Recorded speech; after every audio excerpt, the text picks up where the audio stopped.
तो सबसे पहले हम समझते हैं टेबल क्या होता है। रिस्टार्लिंग करेंगे, ध्यान से देखना। सबसे पहले हम अभी अपने नेक्स्ट सीरीज में हम कल वाले क्लास में देखे थे कि डेटाबेस का जो स्ट्रक्चर होता है वो कैसे होता है। हमें पता था कि डेटाबेस होता है और डेटाबेस एक घर की तरह होता है, उसके अंदर मल्टीपल रूम्स होते हैं। वैसे डेटाबेस के अंदर बहुत सारे टेबल्स हो सकते हैं और उन टेबल्स में वैल्यूज होती हैं, इंफॉर्मेशन होती हैं। ठीक है, आफ्टर दैट हम आज की क्लास में देखेंगे व्हाट इज टेबल। टेबल क्या होता है गाइस, मैं आपको बताया भी था टेबल जो होता है वो क्या होता है, combination of row and column. Row और कॉलम का जो कॉम्बिनेशन होता है ना, उसी को हम क्या बोलते हैं गाइस, उसी को हम टेबल बोलते हैं। जैसे कि आप यहाँ पे देखो तो इसमें टोटल कितने कॉलम्स हैं, 1 2 3 4 5 6 7। दैट मीन्स कॉलम कितने हैं, 7 कॉलम और रो कितने हैं, 9। 1 और 8 है, 9 हो गया ना। ध्यान से देखना, सबसे पहले हम देखेंगे क्रिएटिंग आवर फर्स्ट डेटाबेस। हम अपना डेटाबेस क्रिएट कैसे करते हैं, यदि मुझे अपना पहला डेटाबेस बनाना हो तो हम कैसे बनाते हैं। ध्यान से देखना, डेटाबेस क्रिएट करने का मैं आपको 2-3 तरीके बताऊंगा, तीनों तरीके से आप क्रिएट कर सकते हो। डेटाबेस का मतलब क्या होता है, डेटाबेस का मतलब ये होता है एक घर की तरह होता है। जैसे आप घर बनाते हो ना, वैसे हम डेटाबेस बनाते हैं। ध्यान से सुनिएगा, जब भी आपको कुछ भी बनाना रहता है, जब मैं आपको कुछ ऑपरेशन बताया था जिसमें मैं 4 ऑपरेशन बताया था, कर्ड ऑपरेशन में मैं बोला था बाबू देखो इसमें 4 ऑपरेशन होते हैं। पहला जो होता है वो क्या होता है, क्रिएट, और दूसरा मैंने बताया था आपको रीड, और थर्ड मैंने बोला था अपडेट, और फोर्थ मैंने बोला था डिलीट। ये 4 ऑपरेशन हम देखे थे। मैं बोला था जब भी हमें कुछ भी क्रिएट करना होता है, बनाना होता है, तो हम क्रिएट लिखते हैं। क्या लिखते हैं, क्रिएट। यानी कि हमें क्रिएट करना है अपना पहला डेटाबेस, तो हमें क्या लिखना पड़ेगा, क्रिएट। बना क्या रहे हैं, जो बनाएंगे वो, सब ध्यान से सुनना, सबसे जब हम बना रहे हैं तो लिखेंगे क्रिएट, और बना क्या रहे हैं, डेटाबेस, तो लिखेंगे डेटाबेस। और जो डेटाबेस हम बना रहे हैं उसका नाम लिखेंगे, यानी कि नेम ऑफ डेटाबेस।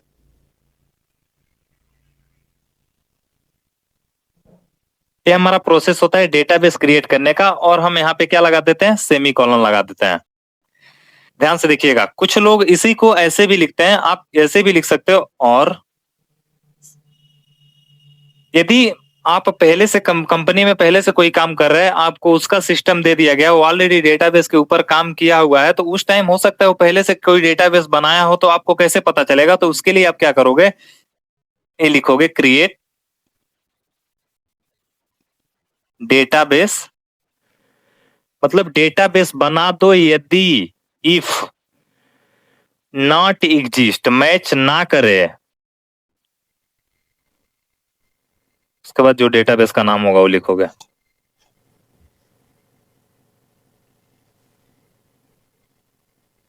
इतना समझ में आ गया।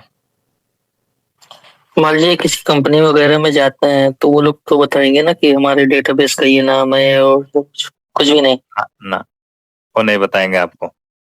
आप कंपनी के अंदर जा रहे हो सकता है पहले से कोई काम किया हो, तो डेटाबेस उस नाम से बना हो तो नहीं बन पाएगा ना।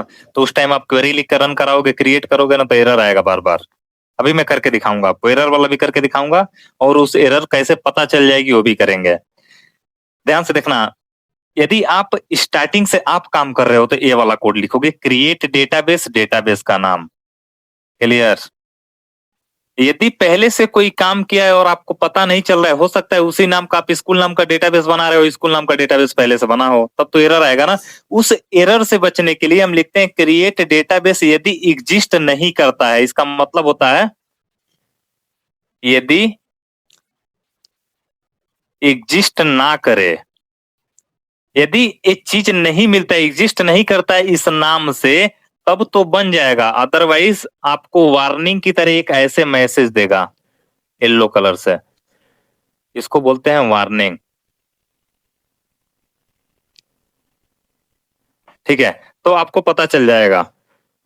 अगेन आपके माइंड में आ रहा होगा सर मानो हम ये भूल जाते हैं तो क्या हम इसी को लेकर नहीं काम कर सकते हैं? कर सकते हो बाबू, लेकिन लिखोगे ना तो बोलेगा database are exist, database already मिल रहा है।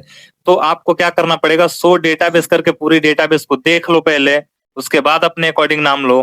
ये चीजें आप करोगे। अगेन मैं ध्यान से एक और चीज बताता हूं। अभी तो मैंने 2 ऑप्शन बताए क्रिएट करने का डेटाबेस। अगेन थर्ड ऑप्शन हम देखते हैं।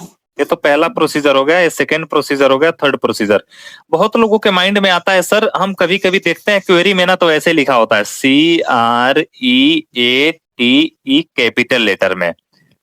आप ऐसे भी लिख सकते हो। मैं स्टार्टिंग डे पे ही आपको बताया था कि बाबू देखो मैंडेटरी नहीं होता है अपर केस लोअर केस, ठीक है। क्रिएट डेटाबेस,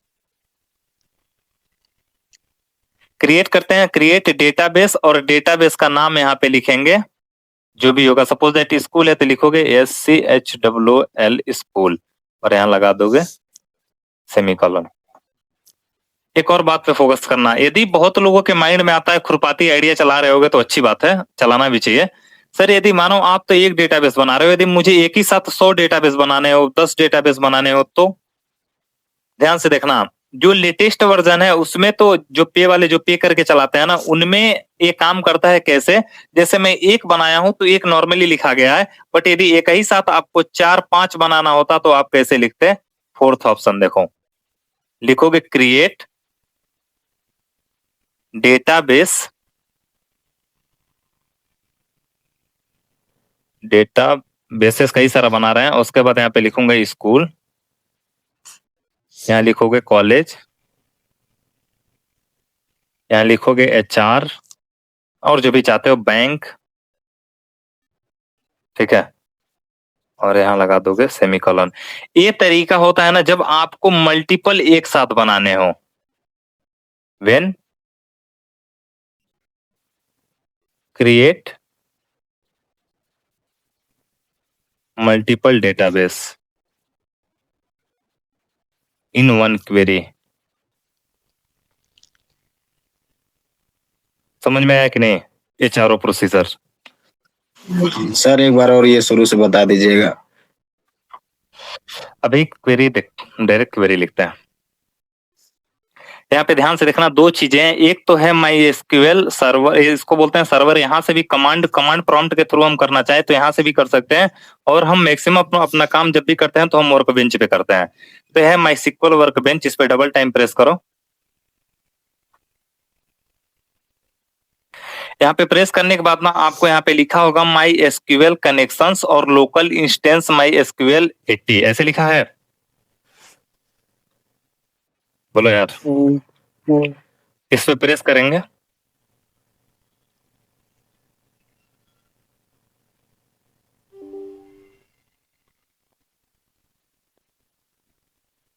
कितना दिख रहा है आपको? ध्यान से देखना गाइस, ऑलरेडी मेरे पास बहुत सारे डेटाबेस बने हैं, बट मैं आपको एक एक करके दिखा रहा हूँ एक प्रोसेस से, ठीक है, कैसे कैसे करते हैं। थोड़ा स्क्रीन जूम करने दो, दिख रहा है ना आपको क्लियर? ध्यान से देखना, सबसे पहले हम इसमें कमेंट कैसे बनाते हैं। कमेंट बनाने के लिए guys double time minus use करोगे और एक स्पेस दोगे। यहाँ पे लिखते हैं फर्स्ट मेथड। अब ध्यान से देखो, डेटाबेस क्रिएट करना है ना, तो क्रिएट डेटाबेस क्रिएट करने के लिए क्या लिखते हैं, क्रिएट डेटाबेस, और डेटाबेस का नाम लिख देते हैं जो भी। सपोज दैट आपको डेटाबेस बनाना है राहुल नाम का, राहुल, और यहाँ पे मैं लगा देता हूँ सेमीकोलन। सेमीकोलन बताता है कि लाइन ब्रेक हो गई। ध्यान से देखना, अब यहाँ पे रन कराने के लिए गाइस ना हमें 2 ऑप्शन दिखते हैं। पहला ऑप्शन होता है कि जब आप सिलेक्टेड को रन कराओगे तो आप इस वाले पे, पहले वाले पे प्रेस करोगे, यानी कि ये वाला, ठीक है, यानी कि सिलेक्टेड पार्ट को एग्जीक्यूट करेगा। अगेन सेकेंड नंबर पे जो आता है, यदि पूरे चीजों को एक साथ रन कराना है, पूरी क्वेरी को, तब कभी भी मैक्सिमम टाइम 99% टाइम इसको नहीं यूज किया जाता है, इसी का यूज किया जाता है फर्स्ट टाइम, यानी कि एग्जीक्यूट द सिलेक्टेड पोर्शन। मतलब कि जो सिलेक्ट जितना पार्ट किया होगा ना, बस उतना ही को रन करेगा। क्लियर? अब मैं यहां से सिलेक्ट करता हूं, इतना सिलेक्ट हो गया। यदि मैं इसको रन कराऊं तो रन करेगा कि नहीं करेगा? सर करेगा बिल्कुल। यानी कि राहुल नाम का एक डेटाबेस बन गया। अब इसका आउटपुट देखो, जो भी आप रन कराओगे ना यहाँ पे बताएगा। यदि आपका ग्रीन टिक लगा हुआ दिखे तो समझ जाना आपकी क्वेरी सही चल रही है। यदि गलत दिखा तो आपकी क्वेरी सही नहीं चल रही है, गलत है। ठीक है, यानी कि क्या बोल रहा है, क्रिएट डेटा बेस राहुल, यानी कि राहुल नाम का डेटाबेस बन गया है और बोल रहा है एक रो अफेक्टेड हो चुका है, मतलब बन चुका है, एक बार डेटाबेस बन चुका है, यानी कि एक काम आप कर चुके हो। अब बात आ जाती है, सर आप तो बोल दिए यहाँ पे राहुल नाम का डेटाबेस बन गया, लेकिन इस साइड में तो डेटाबेस दिखनी चाहिए ना। यहाँ पे देखो राहुल नाम का डेटाबेस कहीं नहीं दिख रहा होगा आपको। दिखेगा कब? यहाँ पे रिफ्रेश बटन एक होता है, यहाँ पे देखो ऐसे एक बटन दिख रहा है सिंबल, बोलो गाइस। एक ऐसे इस पे जैसे प्रेस करोगे, रिफ्रेश करोगे, राहुल नाम का डेटाबेस आपको बना हुआ यहाँ पे कहीं दिखेगा? कहीं दिख रहा है?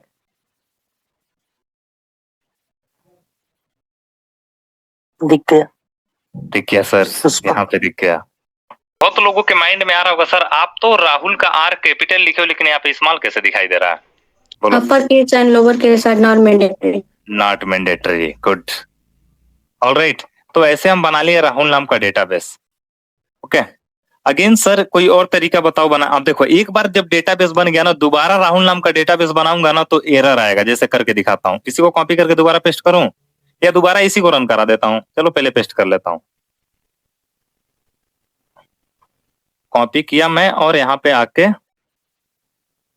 मैं इसको पेस्ट किया, यानी कि एक बार बन गया है तो दोबारा ये नहीं बन सकता है। बोलेगा डेटाबेस आर एग्जिस्ट, मैच कर रहा है। देखो क्या बोल रहा है, एरर आया ना। क्या बोल रहा है एरर? बोल रहा है can not create database. Error भी समझो ध्यान से। बोल रहा है कैन नॉट क्रिएट डेटाबेस, मैं डेटाबेस नहीं बना सकता राहुल नाम का, क्योंकि क्या हो रहा है, डेटाबेस एग्जिस्ट कर रहा है, मिल रहा है सेम सेम। अगेन आप चाहते हो सर हम आउटपुट पे डेटाबेस को देखना चाहे तो कैसे देखेंगे? एक और मैं बताया था ना आपको डेटाबेस क्रिएट करने का। यदि मल्टीपल बनाते हैं तो कैसे बनाते हैं? मेरे में सपोर्ट नहीं करेगा, आप में भी नहीं करेगा, क्योंकि पेड वाला नहीं है। करके देखते हैं। मल्टीपल बनाते हैं तो कॉमा लगा के करते हैं, आप गूगल पे भी सर्च करके देख सकते हो। ठीक है, क्रिएट डेटाबेस और मैं नाम लिखता हूं suppose that HR comma Rahul comma Aman. If not, क्योंकि ऑलरेडी है, एग्जिस्ट।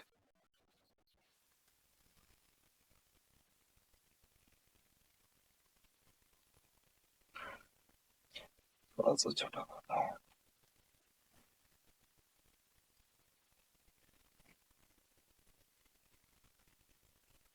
एरर शो करेगा।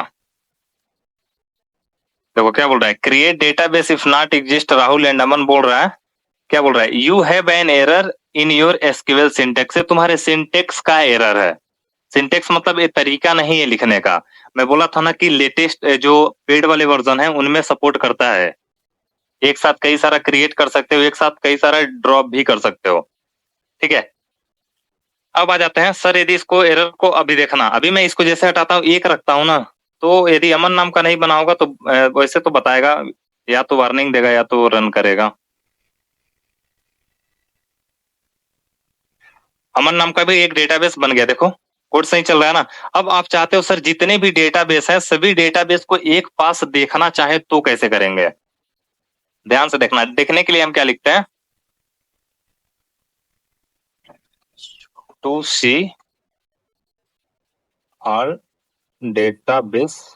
यदि पूरी डेटाबेस को एक साथ देखना होता है तो डेटाबेस एक साथ देखना हो या टेबल एक साथ देखना हो तो हमें क्या लिखना पड़ता है, सो लिखना पड़ता है।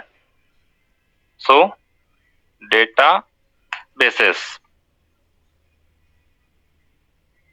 इसको सिलेक्ट करो, इसको रन करो। जितने भी डेटाबेस होंगे ना वो सभी के सभी आपको यहाँ पे दिख जाएंगे, देख सकते हो। यहाँ पे आओ, अभी हम लोग क्या क्या बनाए, अमन और राहुल बनाया ना, देखो दोनों दिखेंगे, सभी दिख रहा है। अमन भी देखो यहाँ पे दिख गया। अब बात आती है सपोज दैट आपको क्या करना है, अमन और राहुल दोनों डेटाबेस को डिलीट करना है। ठीक है, ध्यान से देखना। डिलीट में भी आप चाहोगे तो एक ही साथ कई सारे को डिलीट कर लोगे, बट ये सपोर्ट नहीं करता है, तो पर्टिकुलर आपको करना पड़ेगा। ठीक है, तो डबल टाइम माइनस लगा के स्पेस देंगे और लिखेंगे ड्रॉप डेटाबेस। ठीक है, ड्रॉप डेटाबेस। और ड्रॉप का काम क्या होता है? परमानेंटली डिलीट करना। इसके लिए क्या लिखते हैं? ड्रॉप क्या कर रहा है? डेटाबेस, और डेटाबेस का नाम लिख देते हैं राहुल। हाँ, आपके माइंड में आ रहा होगा सर यदि स्मॉल RAHUL लिखे तो डिलीट ड्रॉप नहीं करेगा क्या? करेगा, क्योंकि upper case lower case are not mandatory. ठीक है, क्वेरी हमारी चल गई है। अगेन आप चाहते हो सर देखना राहुल नाम का डेटाबेस हट गया है कि नहीं, तो फिर इसको शो वाले को रन कराओ सिलेक्ट करके। देखो राहुल वाला डेटाबेस नहीं दिख रहा होगा, दिख रहा है क्या? No sir. नहीं दिख रहा है ना? ओके, अगेन अमन वाले को हटाते हैं। कहाँ गया? ठीक है,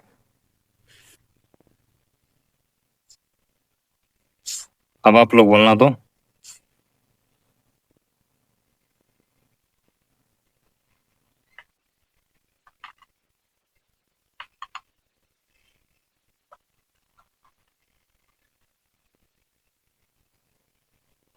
बताओ कैसे ड्रॉप करोगे? लिखोगे ड्रॉप डेटाबेस, और डेटाबेस का नाम क्या है? अमन। अमन।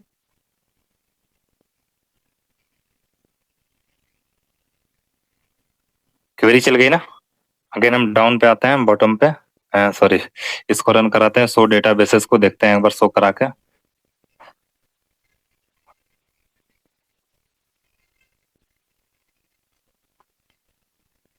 देखो दिख रहा है यहाँ पे कहीं आपको? अमन सॉरी, ऊपर ही दिखना चाहिए ना। देखो दिख रहा है क्या ऊपर कहीं? देखो दिख रहा है क्या ऊपर कहीं? ठीक है, आज क्रिएट हो गया, ड्रॉप हो गया, डिलीट हो गया, ड्रॉप हो गया। ठीक है, आगे चलते हैं। तो अभी तक आप लोग क्या देख चुके हो? अभी तक देख चुके हो डेटाबेस क्रिएट कैसे करते हैं, क्रिएट करने का सारा प्रोसीजर देख चुके हैं। अगेन ड्रॉप का मतलब होता है हमेशा के लिए हटा देना। जब आप डेटाबेस को हमेशा के लिए हटाते हो या टेबल को हमेशा के लिए हटाते हो, तो उस टाइम आपको लिखना पड़ता है ड्रॉप डेटाबेस या ड्रॉप टेबल। अब आपके माइंड में आ रहा होगा सर जब हम क्रिएट डेटाबेस कर रहे हैं तो हम क्रिएट डेटाबेस का नाम लिख रहे हैं, जब ड्रॉप कर रहे हैं तो डेटाबेस का नाम लिखे। वैसे क्रिएट जब टेबल करते हैं तो टेबल का नाम लिखना पड़ता है। ये ऐसे क्यों कर रहे हैं? ध्यान से देखिएगा। जब आप क्रिएट डेटाबेस करके लिखते हो ना, तो वो डेटाबेस क्रिएट करता है। जब आप क्रिएट टेबल लिखते हो ना, तो वो टेबल क्रिएट करता है। ठीक है, अब ध्यान से देखना, यहाँ पे ड्रॉप डेटाबेस कर रहा हूं तो लिखूंगा ड्रॉप डेटाबेस, डेटाबेस का नाम। बट जब आप काम करते हो तो सबसे पहले आप डेटाबेस क्रिएट करते हो, और टेबल बनाने से पहले आपको यूज करना पड़ेगा उस डेटाबेस को। तो लिखोगे यूज, कौन सी डेटाबेस के अंदर काम करना चाहते हो, और डेटाबेस का नाम। अब जैसे डेटाबेस ऑलरेडी एक घर बन गया है, एक डेटाबेस क्रिएट हो गया है, और लिख रहे यूज स्कूल, यानी कि वो डेटाबेस का नाम लिख दिया। अब उस डेटाबेस के अंदर इंटर कर गए। अब उसके अंदर आप चाहो जितना टेबल्स बनाना उतने टेबल बना सकते हो।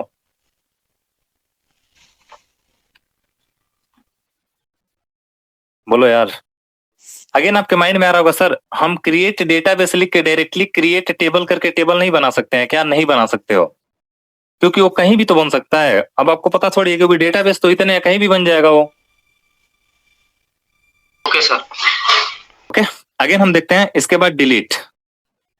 ड्रॉप क्या करता है देख लो, remove the entire table along with the structure and data from the database permanently, हमेशा के लिए हटा देता है डेटाबेस के अंदर से। अगेन बोल रहे हैं डिलीट। डिलीट क्या काम करता है? डिलीट का काम क्या होता है? रिमूव करता है ओनली द डेटा, डेटा को केवल रिमूव करता है। इंफॉर्मेशन केवल रिमूव होगी, स्ट्रक्चर बना रहेगा। केवल ऐसा समझो, केवल वैल्यूज हटेगी, यानी कि remove only the data from the table but keeps the structure, structure बना रहेगा इंटैक्ट। अगेन बोल रहे हैं can we roll back if we use inside transaction, यदि हम ट्रांजेक्शन प्रोसीजर के अंदर एक काम कर रहे हैं तो हम उसे रोल बैक कर सकते हैं। दैट मीन्स यदि हट गया ना तो उसे रोल करके हम दोबारा ला सकते हैं। हम डिलीट वाला प्रोसीजर बताएंगे जब आपको टेबल बनाना बता देंगे, टेबल क्रिएट करके जब वैल्यूज पुट कराएंगे ना तब हम डिलीट वाला प्रोसीजर दिखाएंगे आपको, ठीक है। यदि पर्टिकुलर कोई चीज करना होगा कंडीशन के अकॉर्डिंग तो हम लिखेंगे डिलीट फ्रॉम टेबल का नाम और कंडीशन लिखेंगे जो भी होगा। अभी बस माइंड में इतना समझो, ड्रॉप क्या होता है, डिलीट क्या होता है, इनको भूल जाओ। ड्रॉप डिलीट समझ में आया, दोनों में अंतर क्या होता है? Yes sir. यस सर, समझ आ गया। ओके, अब यहाँ पे देखते हैं फर्स्ट टेबल कैसे क्रिएट करता है। ध्यान से देखना, बोल रहे क्रिएटिंग आवर फर्स्ट टेबल। यदि आपको हमें अपना पहला टेबल क्रिएट करना है तो हम अपना पहला टेबल कैसे क्रिएट करते हैं, ध्यान से देखना। जब भी आपको टेबल क्रिएट करना हो ना तो आपको उसके पहले क्या लिखना पड़ता है, देखो यही चीज बताया हूं ना गाइस ऊपर, यही चीज तो बोला हूं, यूज लिखते हैं और डेटाबेस का नाम लिखते हैं जो भी होगा। और यानी कि अमन को यूज करना है, अमन डेटाबेस को, तो यहाँ पे लिखोगे अमन। यदि यहाँ पे आपको राम डेटाबेस को यूज करना है तो आपको लिखना पड़ेगा राम। हाँ, लेकिन यूज तभी होगा जो ऑलरेडी बना रहेगा। क्लियर? अब देखना डेटाबेस हम टेबल कैसे क्रिएट करते हैं। टेबल क्रिएट करने के लिए आपको लिखना पड़ता है क्रिएट टेबल, और टेबल का नाम सिंटेक्स है, क्रिएट टेबल लिखते हैं और टेबल का नाम लिखते हैं। उसके बाद से आप लगाते हो पैरेंथेसिस ब्रैकेट और बाहर लगा देते हो सेमीकोलन, ठीक है। अब ध्यान से देखना, सबसे पहले आप लिखते हो कॉलम का नाम जो भी होगा। यदि नेम नाम का कॉलम बना रहे हो, क्योंकि अब आपके माइंड में आ रहा होगा सर हम जब टेबल बना रहे हैं तो इतना टिटिम्मा करने की जरूरत क्या है, हम डायरेक्टली ऐसे भी तो लिख सकते हैं क्रिएट टेबल और जो भी टेबल का नाम है वो क्रिएट टेबल, टेबल का नाम हम डायरेक्टली लिख के तो अपना काम कर सकते हैं ना गाइस, कर सकते हो। लेकिन आप बताना टेबल जब हम बनाते हैं तो टेबल में क्या क्या चीजें होती हैं, बोलो। Row and column. Row and column यही होता है ना। टेबल जो होता है combination of row and column होता है, ठीक है। तो आपको बताना पड़ेगा कितने कौन कौन से कॉलम है, उसके अकॉर्डिंग। अब मानो उसको उसे थोड़ी पता है कि आप कितनी वैल्यू एंटर कराना चाहते हो, तो ज्यादा स्पेस थोड़ी लेगा। यानी कि सबसे पहले लिखते हो कॉलम का नाम, कॉमा नहीं लगाया जाता इसमें। उसके बाद उसकी डेटा टाइप, किस टाइप का उसका डेटा है। उसके बाद आप लिखते हो कांस्टेंट। कांस्टेंट में क्या आता है, जैसे कि नॉट नल है, प्राइमरी की है, फॉरेन की है, यूनिक की है। यदि आप इसको नहीं लगाओगे ना तो भी चलेगा, दिस इज अ ऑप्शनल। अब आपके माइंड में आ रहा होगा सर ऑप्शनल है तो हम लगाए क्यों, हम छोड़ देंगे ना। नहीं यार, कभी कभी आपको प्राइमरी की किसी को बनाना रहता है, किसी को, अभी मैं कीज वगैरह बता रहा हूँ तो समझ में आएगा। फॉरेन की बताना पड़ेगा, फिर आप कभी नॉट नल करना पड़ेगा, ये क्या होता है चीजें हम 1 बाय 1 देखेंगे अभी, ठीक है। बस अभी देखो क्रिएट टेबल, जब हम टेबल क्रिएट करते हैं तो लिखते हैं क्रिएट टेबल का नाम, उसके बाद कॉलम का लिखते हैं कॉलम का नाम, उसकी डेटा टाइप किस टाइप की डेटा है, और कांस्टेंट। अगेन लिखते हो दूसरे कॉलम का नाम, फिर तीसरे कॉलम का नाम, और कॉमा लगाते जाते हो। लास्ट में कॉमा नहीं लगाओगे क्योंकि यहाँ पे सेमी कॉलन लगाए हो, ठीक है। हम एक डेटाबेस क्रिएट करके देखते हैं कोड के थ्रू।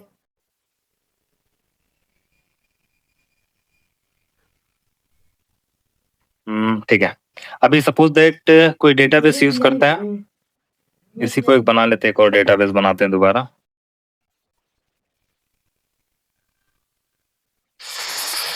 अमन नाम पे ही बना लेते हैं, क्रिएट डेटा। पूरा एकदम स्पेस से लिख रहा हूं मैं, ध्यान से देखना।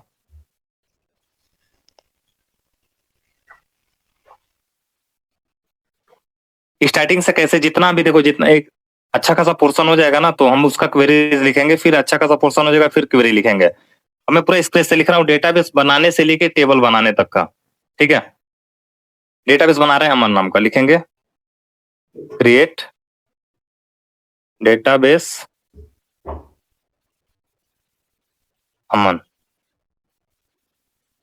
इसको सिलेक्ट करते हैं, रन कराते हैं, ठीक है। अमन नाम का डेटाबेस बन गया होगा, अभी हम उसको देख लेंगे, ठीक है।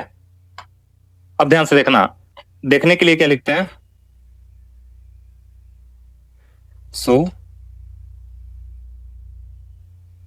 डेटा बेसेस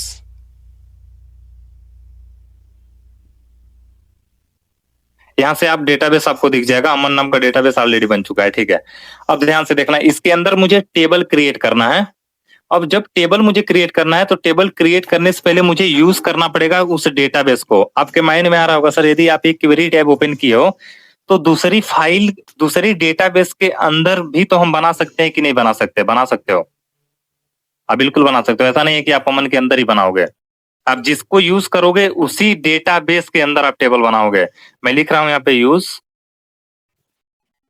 अमन, जैसे मैं लिखूंगा यूज अमन, अब इसके अंदर हम एंट्री कर लिए। तो यूज करना है तो यूज करने के लिए हम यूज लिखते हैं और अमन लिखते हैं, यानी कि अब इस डेटाबेस को हम यूज कर रहे हैं, ठीक है।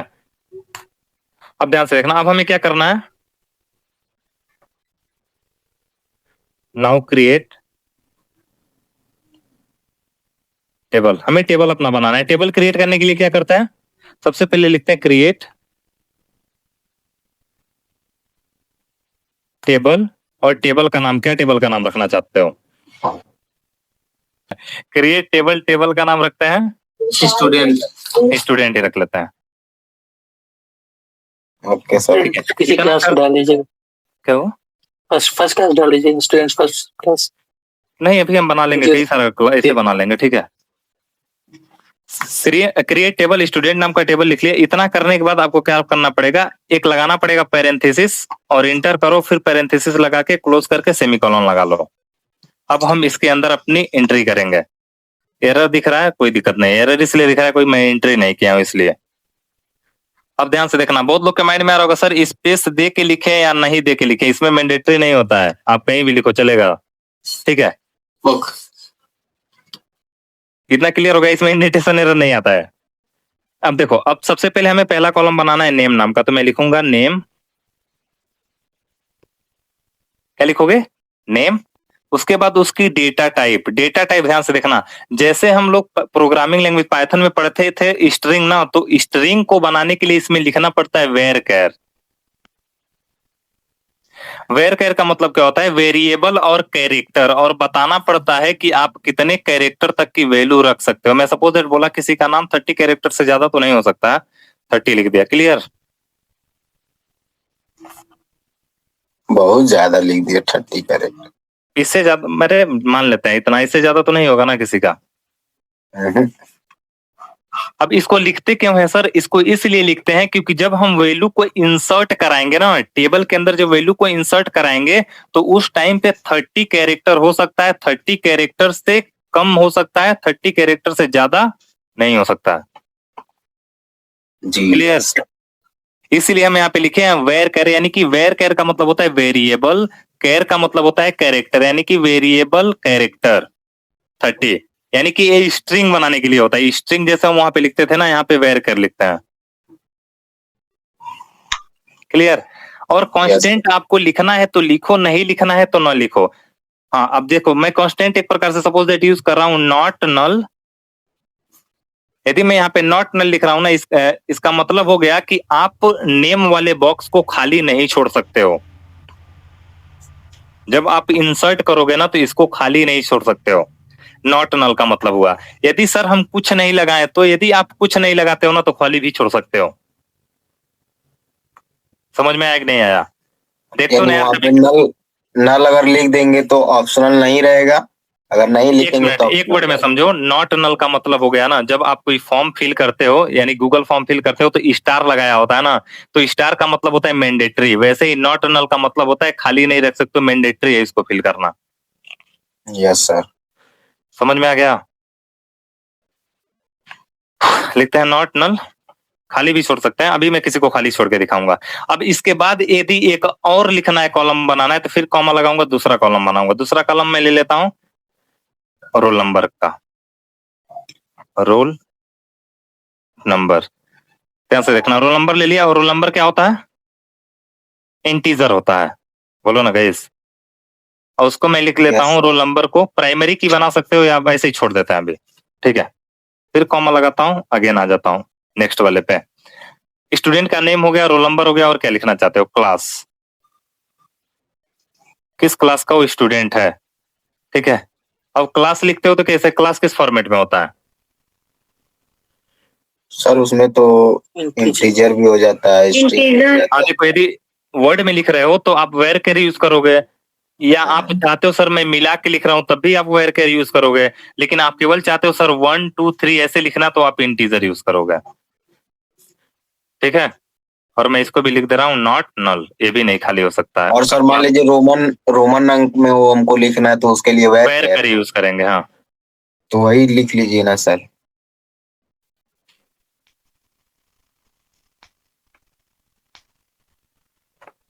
वेर कैर लिख देता हूँ, 10 से ज्यादा नहीं हो सकता, और इसको लिख दे रहा हूँ not null. Roll number sir not null नहीं रहेगा। आप, मैं बोला क्या हूँ यार, मैं आपको अभी सिखा रहा हूँ कि देखो किसी में लगाएंगे तो भी चल जाएगा, नहीं लगाएंगे तो भी चल जाएगा। नॉट नल इसमें भी लिख सकते हो, ठीक है सर। तो ठीक है, इतना समझ में आ गया। Yes again sir. और कोई वैल्यूज स्टोर करना चाहते हो तो फिर कॉमा लगाओगे, बस 3 ही कॉलम रहने दें कि और कॉलम बनाना चाहते हो? बना दीजिए और कॉलम। वो हम लोग बनाएंगे।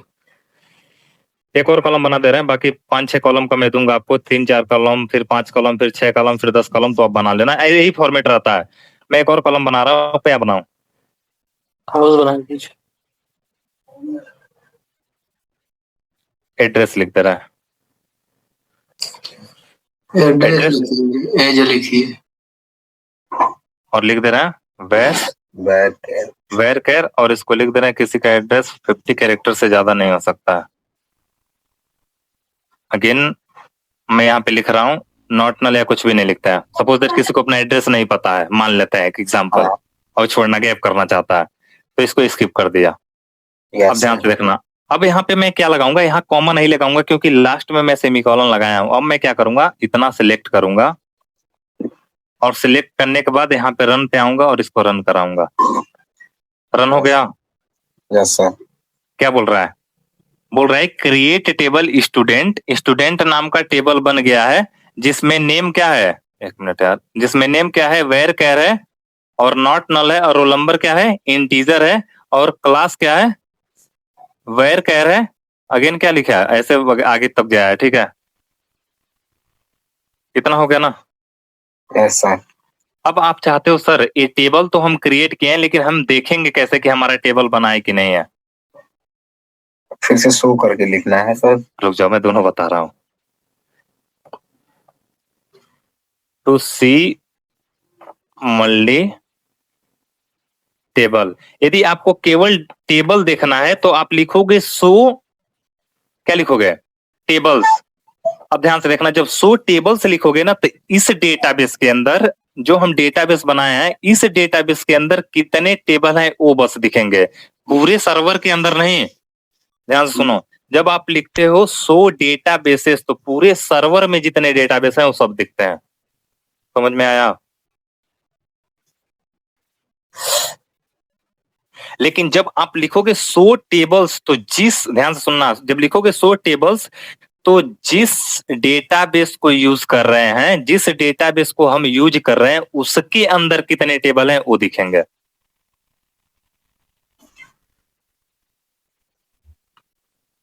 सो टेबल्स। अब इस कौन से डेटाबेस के अंदर, कौन सा डेटाबेस अभी हम लोग बनाए हैं, अमन ना। अब अमन नाम के डेटाबेस को हम जो भी यूज कर रहे हैं, बनाए हैं, अब अमन डेटाबेस के अंदर जितने टेबल हैं उतने दिखेंगे। अभी कितने टेबल हैं, ईमानदारी से बताना, सही सही कितना टेबल हम लोग बनाए हैं? कितने टेबल बनाए हो? एक टेबल बनाए हो ना, और वही टेबल हमें दिखना भी चाहिए। दिख रहा है? Yes sir. लेकिन अब आप चाह रहे हो सर मैं देखना चाह रहा हूं ना कि जो हम कॉलम बनाए हैं वो कहाँ गया, उसको देखना चाह रहा है। तो जब आप कॉलम बनाए वो देखना चाह रहे हो तो आप यानी कि वैल्यू देखना चाह रहे हो, to see the overall value then, ठीक है। यदि मैं पूरा ओवरऑल वैल्यू को देखना चाह रहा हूं तब मैं क्या करूंगा, लिखूंगा सिलेक्ट, स्टार का मतलब होता है ऑल, स्टार का मतलब क्या होता है, ऑल, फ्रॉम कहाँ से? टेबल का नाम क्या है? स्टूडेंट। स्टूडेंट। स्टूडेंट। ध्यान से देखना, यहाँ कभी कभी गलती लोग करते हैं। यदि आप टेबल बनाए हो, ध्यान से सुनना, यदि आप टेबल बनाए हो और दो टेबल बनाने के बीच में स्पेस दे दिए हो ना, उस कंडीशन में आपको इसे निगेशन सिंबल के अंदर रखना पड़ेगा। तो सिंपल वर्ड में मैं आपको यही बोलूंगा, जब भी आप सिलेक्ट करना, टेबल का नाम लिखना, यहाँ पे चुपचाप आना और इसको कॉपी कर लेना, ठीक है, और कॉपी करके यहाँ पे पेस्ट कर देना, ये काम करना। या आप यहाँ से कॉपी करो या डायरेक्टली एक और जगह मैं दिखा रहा हूँ, अभी मैं इतना बस सिलेक्ट करके करता हूँ। अब इसको हम रन कराते हैं। हाँ, अगेन आपके माइंड में आ रहा होगा, सर यदि सेमी कॉलन नहीं लगाए तो नहीं चलेगा क्या? चलेगा, नहीं सेमी कॉलन लगाएंगे तब भी चलेगा, लेकिन बस सिलेक्ट, जितना सिलेक्ट किए रहेंगे उतना ही चलेगा। तो सिलेक्टेड वाले में लगाओगे तो भी चलेगा, नहीं लगाओगे तो भी चलेगा, बट लगा देना जरूर, क्योंकि कभी कभी आपको मैं ऐसे करके दिखाता हूँ बिना सिलेक्टेड के ओवर लगाए हुए। देखो इस कंडीशन में भी आपके सारे जो कॉलम से वो दिख गए, यदि मैं लगा भी देता हूं ना तो भी आपके दिख जाएंगे। देखो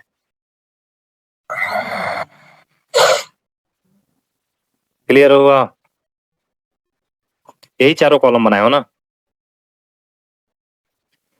अभी हम आगे देखेंगे कि सर कॉलम का नाम मॉडिफाई कैसे करते हैं, चेंज कैसे करते हैं। तो मॉडिफाई वाले प्रोसेस में हम देखेंगे कि कॉलम के नाम भी यदि रीनेम करना होगा, चेंज करना होगा तो भी हो जाता है, वैल्यूज को मॉडिफाई करना है वो भी हो जाता है, सब चीज होगा।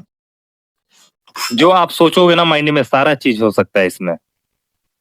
एड्रेस जाके एड्रेस को चेंज करना है तो उस लिखना दो, आप एड्रेस के अंदर पर्टिकुलर किसी को चेंज करना चाहोगे तो उसको भी कर सकते हो। मतलब कि ओवरऑल चीजें हम कर सकते हैं, ठीक है, बट एक एक करके सीखोगे तो ज्यादा बेटर रहेगा, सारी चीजें स्टेप टू स्टेप समझ में आएंगी। इतना समझ में आ गया? एक चीज बहुत इंपॉर्टेंट बता रहा हूँ, नोट कर लेना, पूछा जाता है।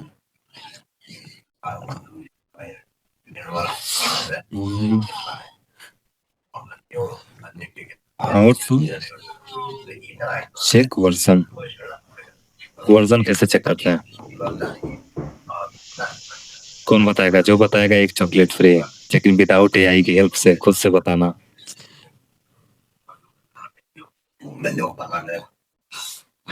लिखने वाले लिखेंगे VRSION वर्जन और इसको रन करा देंगे।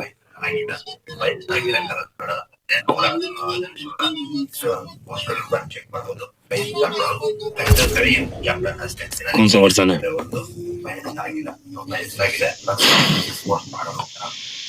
अभी वर्जन कौन सा चल रहा है? 8.0.43।